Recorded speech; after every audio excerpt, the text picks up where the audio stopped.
Hello, security pros, and good afternoon. And thank you for joining us on today's ESA webinar, Visual Gun Detection, a new layer of protection for gun violence.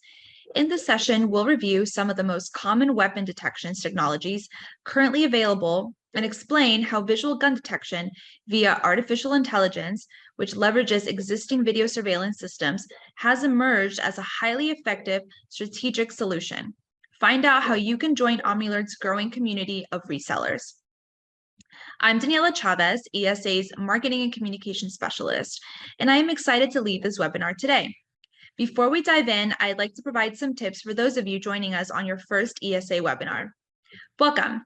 You will be muted for the duration of this session, but that doesn't mean we don't want to hear from you. If a question or comment comes to mind at any point during today's session, click the Q&A icon at the bottom of your screen, and we'll ensure that we save some time for your questions with our experts today. We also will be recording this webinar so you can re-watch the on-demand session and share it with your colleagues on our YouTube channel. If your company is a member of ESA, we thank you, and we hope you're utilizing your benefits to save, expand your team, and get connected with the ESA community. If you're not yet a member of the Electronic Security Association, check us out. ESA is the largest and longest standing association serving the pro-installed electronic security and life safety industry. Our members are integrators, dealers, monitoring centers, and even manufacturers and service providers in the space. You'd be surprised at the power an ESA membership holds for your company. Get a feel for all the ESA benefits, including savings on business insurance, training, customized in-house onboarding, and professional development programs, peer networking groups, government advocacy programs, certifications that satisfy state licensing in some cases are also alternatives to NICET at esaweb.org. One of our membership specialists would be happy to walk you through these benefits and the application process. We at ESA realize that your time is valuable, and we appreciate you spending some of that time with us today. So, without further ado, I'd like to introduce Mark Franken. Mark is the Vice President of Marketing at Omnilert, and he is passionate about expanding the understanding and use of mission-driven AI technology that improves safety and security. With more than 20 years of experience launching and bringing new technologies to market, Mark leads the company's efforts in building awareness throughout multiple industries, as well as educational and government ties. So, Mark, please take it away. Thank you for that nice intro, and happy to be an ESA member as well. And looking forward to sharing a little more information with everybody here today. And yeah, please do use that Q&A panel. I think we might have maybe about 30 minutes of presentation, and then definitely want to dive in to any questions that you might have on today's topic, which is really about protection from active shooters and gun violence. And to kick things off, we'll maybe just take a little bit of look at some of the data. Unfortunately, there's been a significant increase in gun violent events over the past 2 years. 2022 saw the highest number of firearm fatalities in over 28 years. When you look at mass shootings, which typically is kind of an event that might take the lives of 4 people or more, depending on the organization, how they classify it. But there's been 647 of those mass shootings in 2022 alone. And if you look at 2023, this year has started out with actually there's more mass shootings than days of the calendar year so far. So 2023 is not looking much better. On average, there's 100 firearm deaths that occur per day in the US. There's been a 45% rise since 2004. And in an average year, gun violence is killing 40,000 people and wounding twice as many. So the statistics are pretty shocking. And frankly, they're going the wrong direction.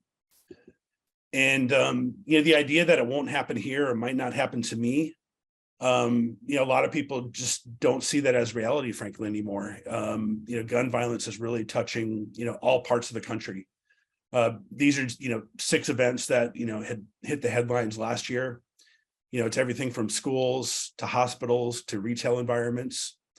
Gun violence is really touching everywhere. We highlighting, Uvalde here, the Tops Market in Buffalo last year. An event started in a parking lot and then moved inside to a grocery store. The 4th of July parade in Highland Park, Illinois, Greenwood Park Mall in Indiana. So unfortunately, the gun violence is frankly, it's touching all parts of the country. So, and as safety professionals, you're kind of left wondering, how do we really prepare for these events, as it seems like it frankly could happen to us. And unfortunately, there is no single solution, as I probably don't need to tell any of you on this call. What's required is really a multi-layered approach to prepare, frankly, for any emergency, but specifically for gun violence and mass shootings based on the really devastating impacts that they can bring. So today our focus is really to look at, what are some of the different technologies that are out there, and I'm about to step through a few of those. And then more of a deep dive into visual gun detection.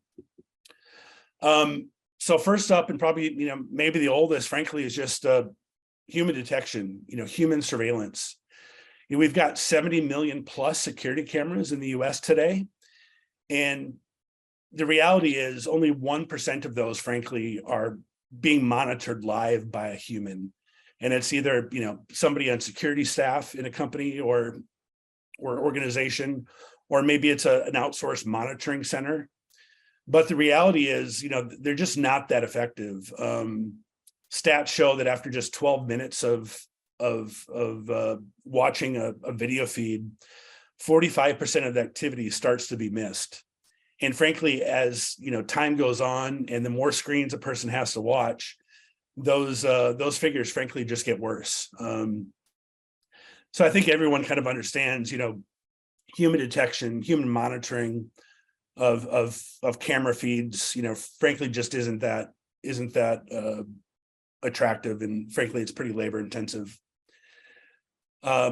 The next technology is audible detection, or you may have heard of gunshot detection, and the technology works kind of like it sounds. It's an array of microphones that might be stationed, inside a building, or more commonly, outside in neighborhoods or portions of a city, or potentially even, citywide in a really large deployment. And the different microphones are essentially listening in, looking for sounds that sound like gunshots. Obviously, by nature of the technology, it's a gunshot detection. It's not a preventive technology. It's only going to work, frankly, once a gun has been used.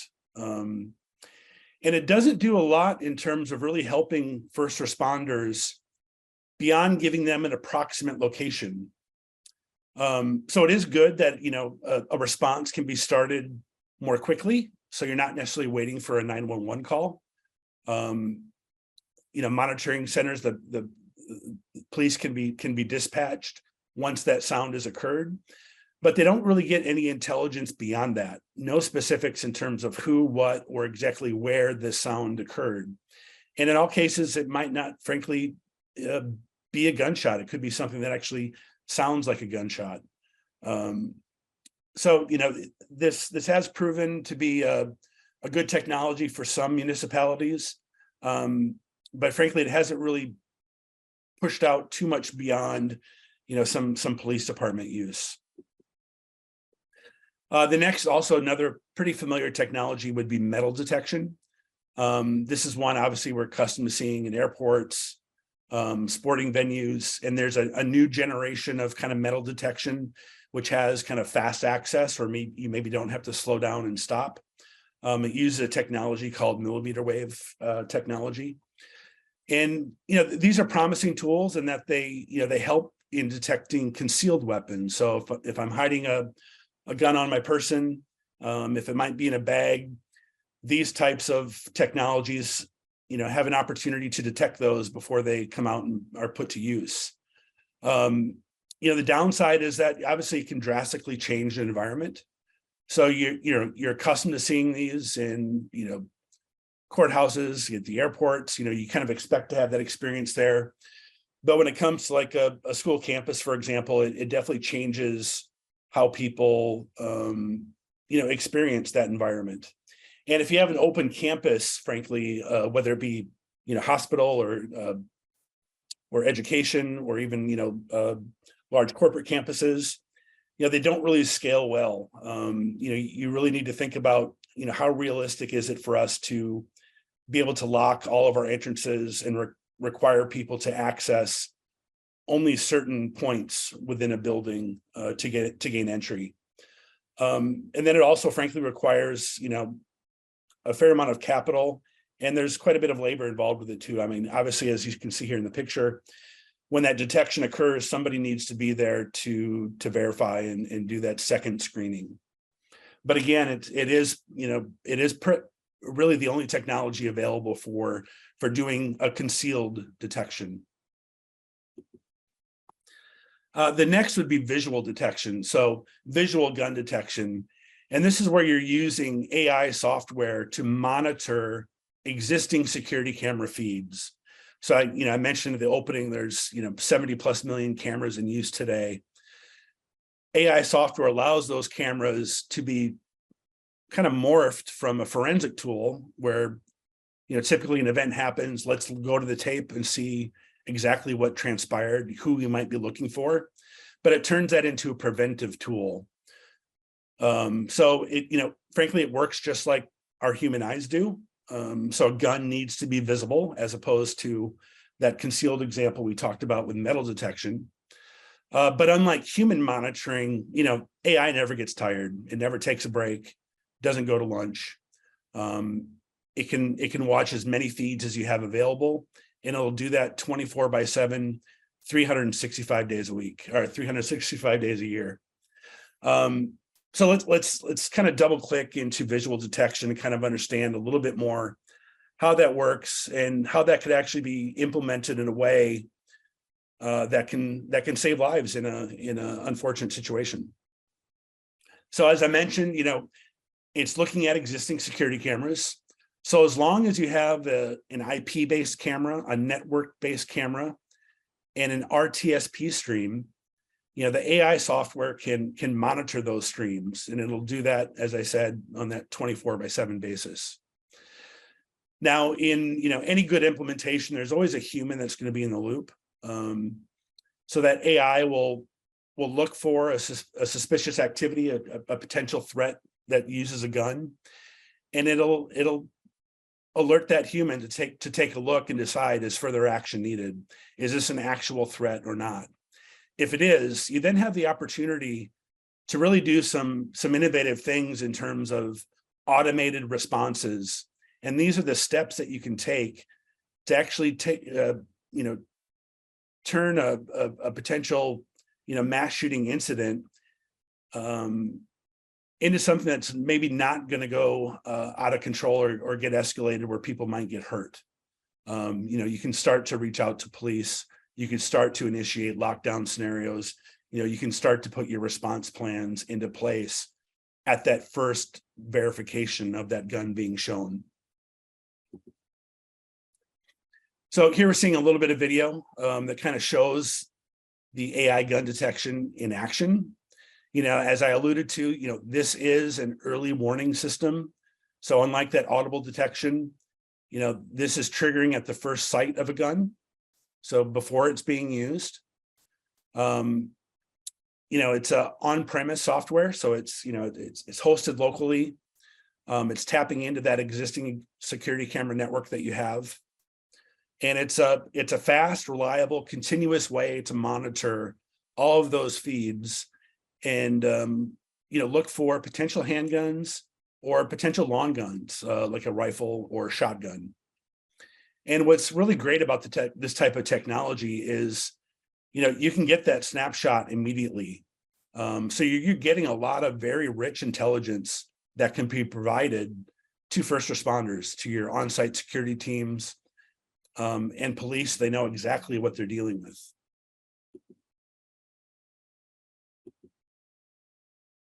Now, any good implementation is going to have a human in the loop.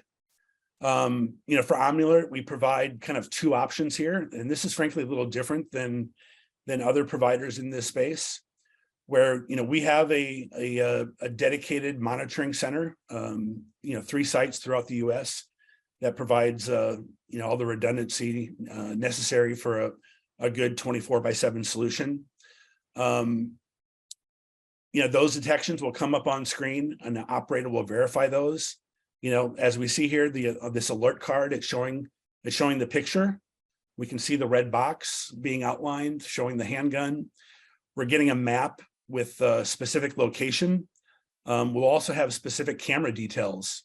So, this was a gun detected on the hallway camera, as we're seeing at the top of this detection card.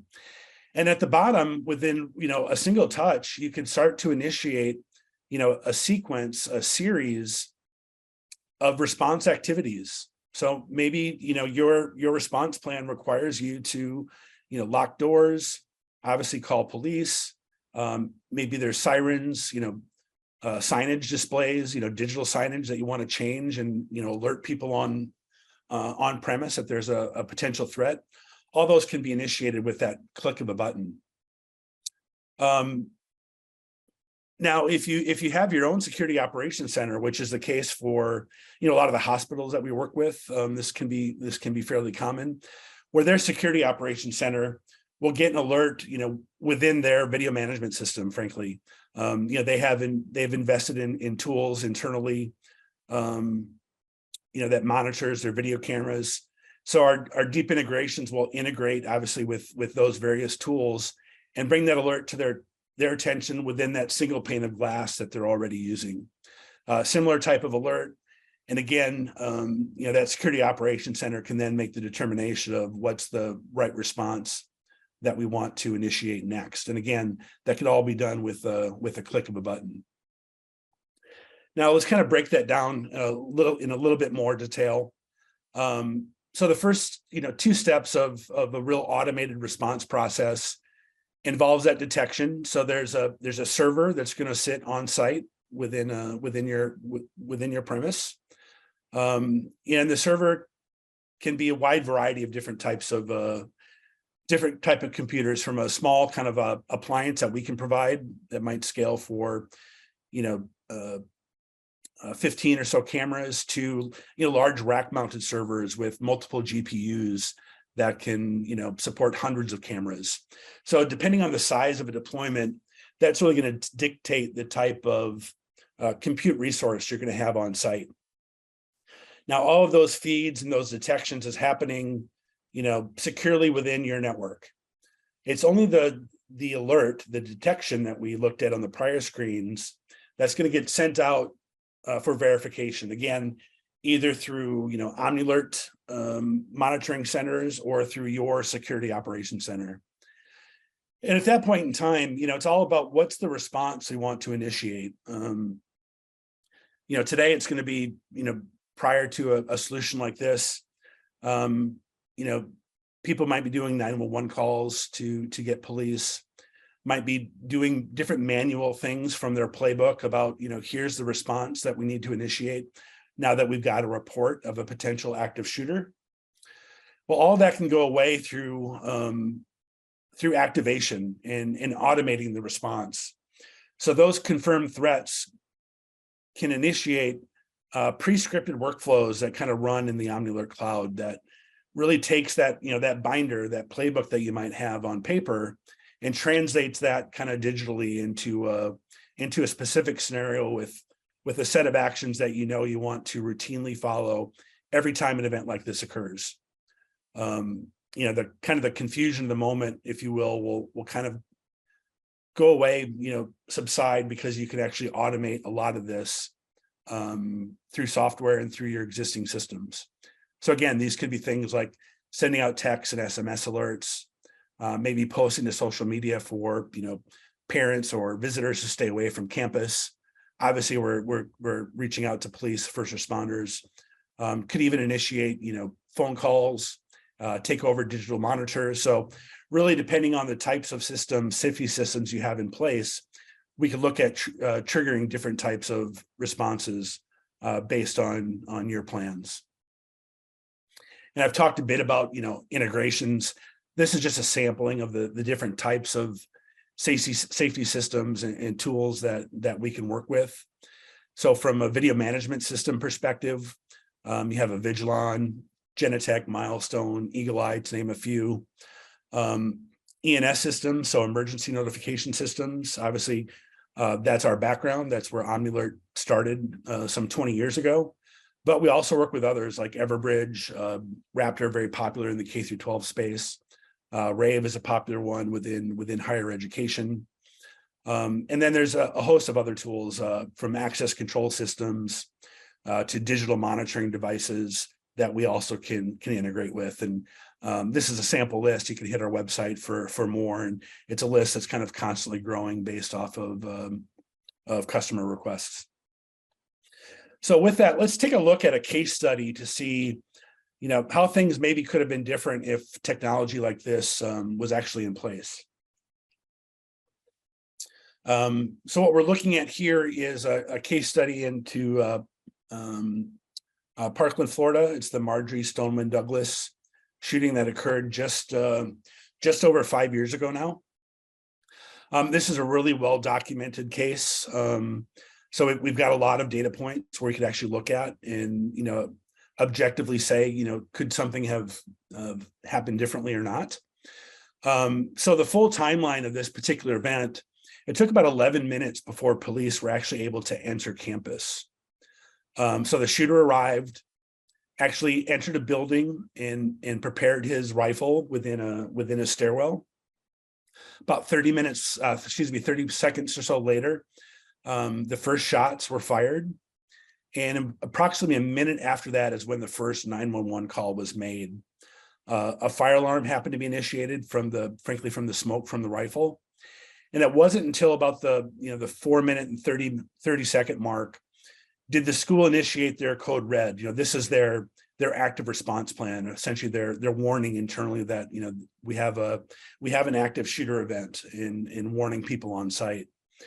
So the idea with this type of technology is, you want to take that response window and condense it down to the shortest amount of time, so you can actually make a difference and try change outcomes. So let's take a little closer look at this timeline. That weapon's being prepared, that shots fired. We get to the point where that code red is being initiated.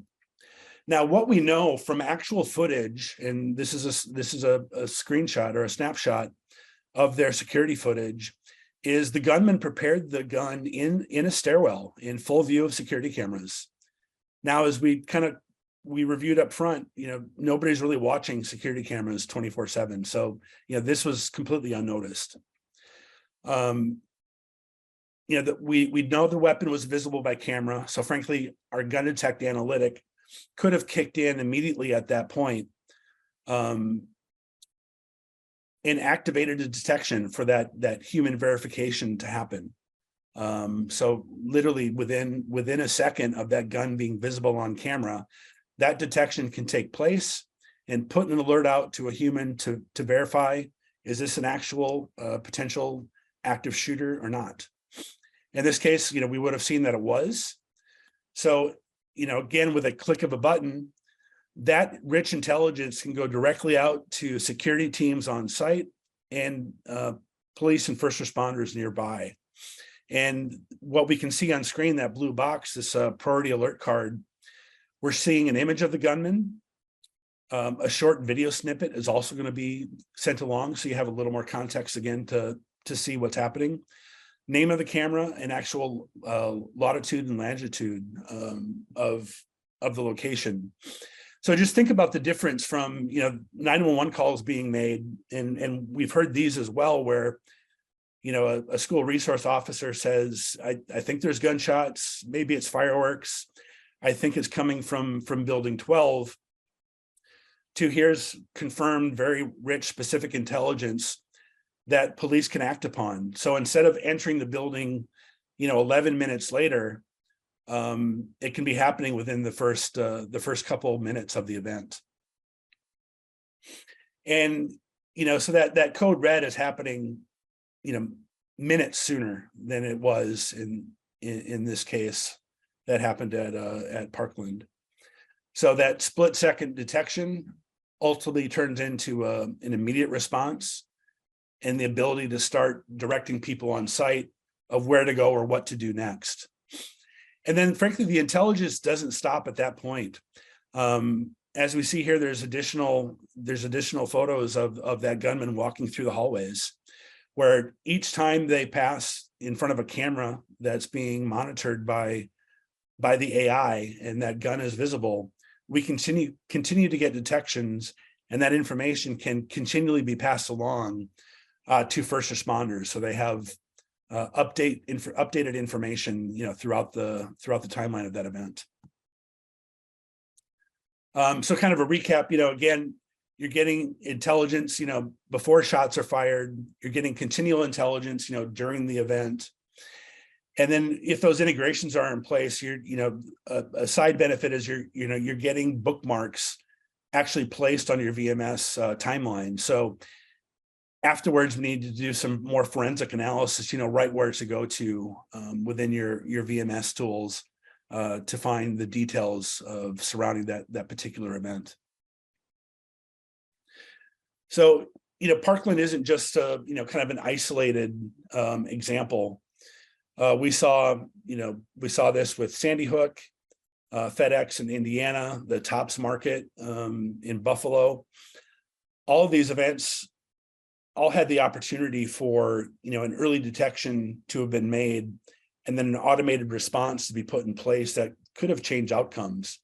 A lot of these actually have occurred in building exteriors. So in parking lots, in sidewalks, leading up to an entrance of a building, where time and time again, these gunmen are brazen.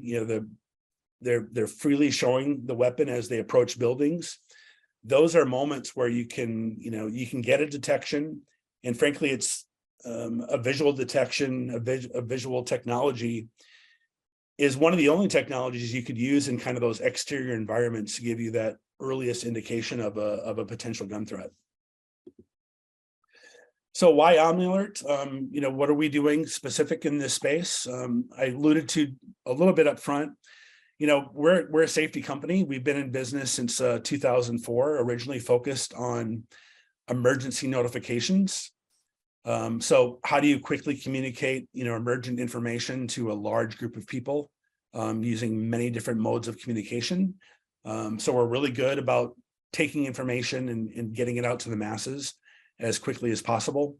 Got 2,500 plus customers. We've got kind of millions of users that are being communicated to with our systems. And over time, we've kind of moved from being an initial broadcast notification technology to moving into mass engagement. So being able to have two-way text and get more information from those who might be in harm's way using our tools. And then we moved into response automation. So the ability for us to create these kind of pre-scripted scenarios where we know, in emergency A, B, or C, or in this case, we're talking about active shooters. We know we want to lock down doors. We know we want to take over digital signage with warning messages, maybe do PA announcements. What are all those automated responses that we want to kick off at the sign of a verified threat? And then now, preventive solutions, obviously moving into this AI gun detection is kind of the latest phase of our company. Previously we've also had things with, severe weather alerting, panic button alarms, and personal tipping through apps or other capabilities our solution has had over time. What I'm going to switch into now is a little more kind of show and tell examples of actual gun detections. And this would be a good time if you have any questions to drop those in to the Q&A panel. The formal presentation is really kind of over at this stage, but I kind of want to show varying environments. This AI gun detection technology can work in building interiors and building exteriors. It's different types of guns, so we're seeing examples of handguns and long guns. So we're seeing, you see this red box, we're showing immediately, as soon as that red box hits, we got a detection, and those alerts are being sent out. And the way the AI is actually working, this white box is showing, we're first looking for a human, so is there a person within the frame of the video? And what are the objects near the person? So as we can see in this example, the officer has a phone in one hand and a gun in the other hand. We're identifying the phone, and we're also identifying the gun. So the AI has actually been trained with many common objects to help identify and reduce the potential for false positives. In this example as well, you first saw the gun was holstered. It wasn't until the gun came out of the holster did we initiate a detection. And that's because we're looking for brandished weapons. Security guards, police officers, those are people that we, are not ones that we want to initiate a detection on. We're really looking for a gun threat. So it's a relationship between seeing a human within the frame, seeing a gun object, and the movement of the gun and the person together. That's what really, triggers a detection and helps us keeping, false positives down to its lowest level. Another example here of an exterior location. Multiple guns on screen. And again, we're looking for the person, as we're seeing in those white boxes, the gun coming out and being used in a way that looks like a potential gun threat. So I'll go ahead and let this video play. We'll continue to look at some other detections. And I think this would be a good time to go ahead and start the Q&A session. Yeah, absolutely. So one question that we have is, can you comment on privacy, and is the software doing facial recognition? Yeah, this is actually a question we get quite frequently. There's a couple dimensions of this. So first, the second part of the question, yeah, we do not do any facial recognition at all. And frankly, we're not really looking at any kind of characteristics of the person at all. We're really just looking for, is there a body present on screen, the shape of a human body. So it doesn't matter, skin color, what you're wearing, what you look like, is there a body? And then from there, we're looking for, signs of a gun. And again, is it brandished? Is it actually, connected to that arm and actually in movement? And also, all the software is running, locally on premise. So, there's no exposure of, moving all of your video feeds, off into the internet into some cloud environment. So everything is staying very secure, as secure as your network is, on site. And it's just the detection, that snapshot of the image, and a little video snippet that has the the potential going off site. So to our, into our cloud, and then off to the human monitors that you've selected. So either our monitoring center or your security operations teams. Awesome. Our next question is, do you integrate with other systems like VMS and access controls? Yeah, I had a few logos kind of up on screen in the presentation. Integrations is one area we're pretty passionate about. We try as best we can to work within kind of the systems and tools you have in place already. So we work with all the major VMS systems, access control systems, a variety of, different types of PA systems.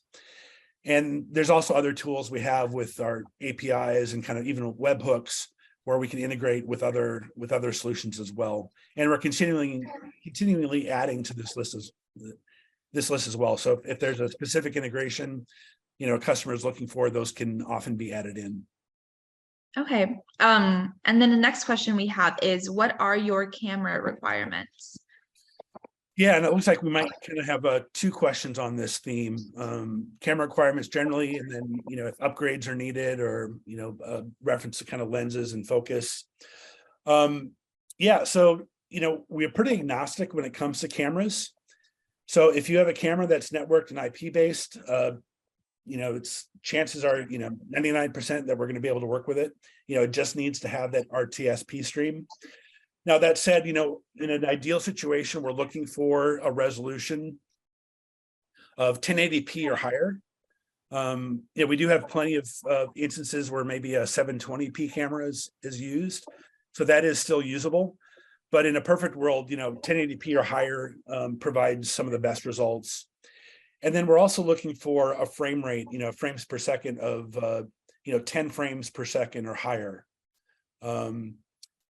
But, generally, as long as it's an IP-based camera, we can access it. There are settings that can be tweaked to make the detections even better and more efficient.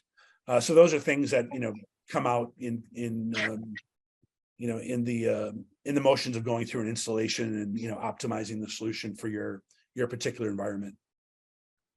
Okay, awesome. And I think we have 2 more Q&A questions as well. Do you want to go ahead and answer those, Mark? Yeah. Free now. Yeah, so it looks like can software be added to an existing server? Technically, it can. Our preference is usually to be running on a dedicated server. Obviously the AI, the gun detect analytic, it requires a GPU. So that's where most of the processing is being done.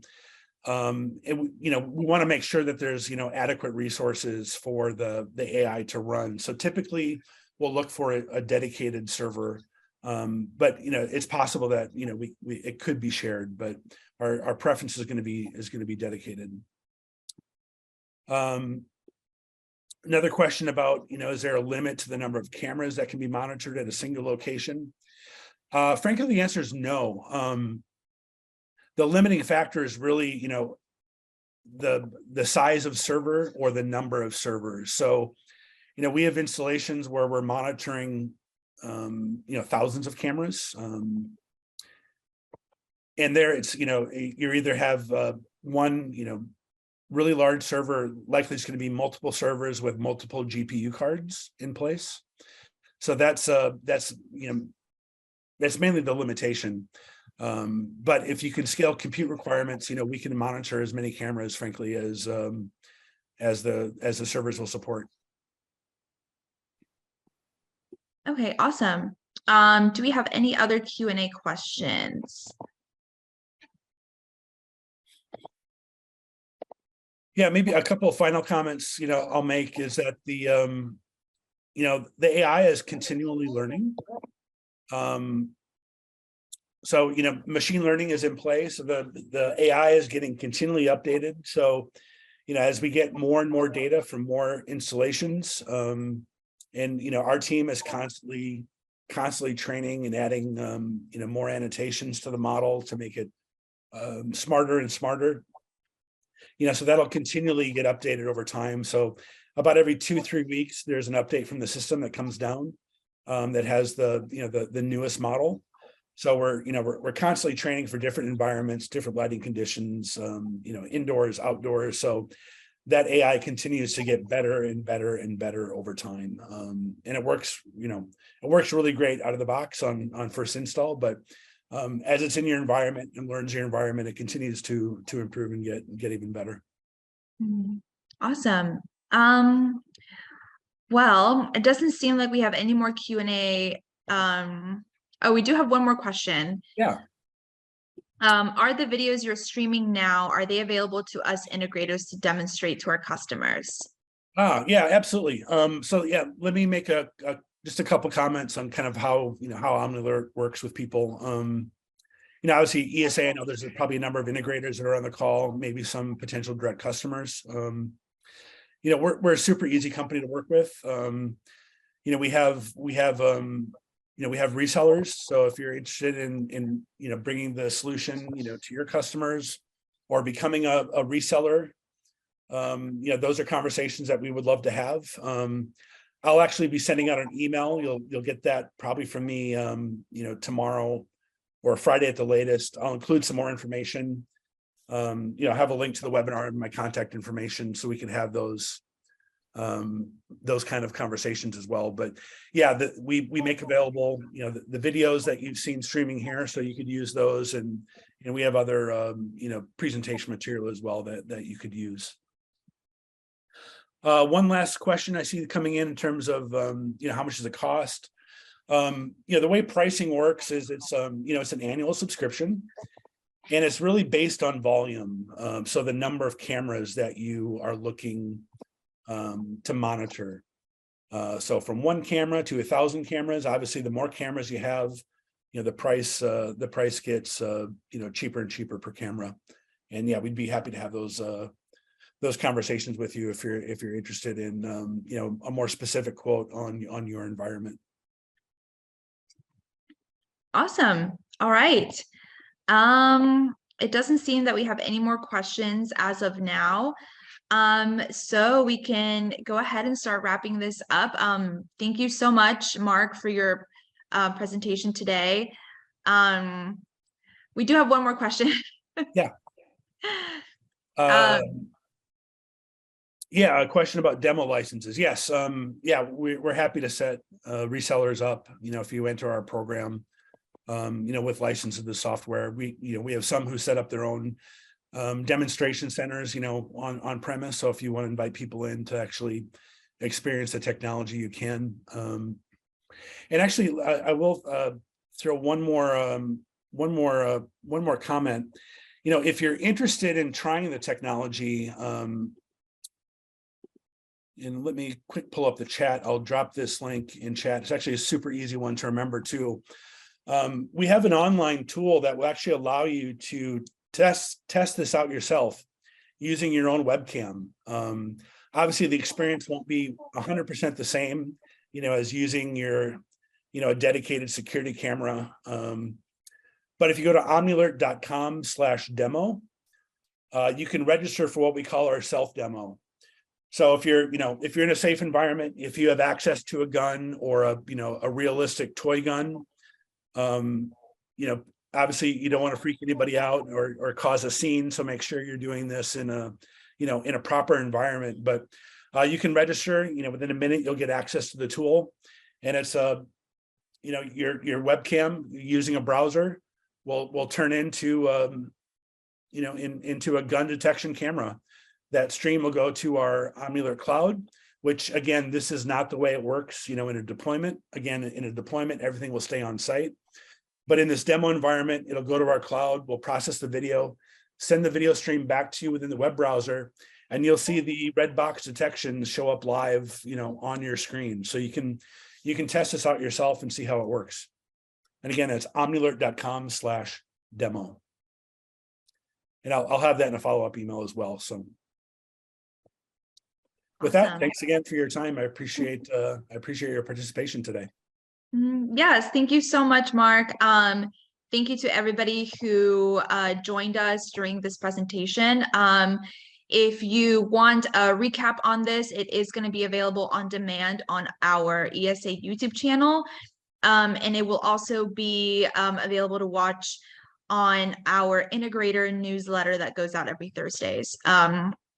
So yeah, thank you so much, Mark. Again, wonderful, awesome presentation. And thank you to everybody who joined, and we will see you all soon. Thanks again. Bye. Awesome. Have a great day. Bye-bye.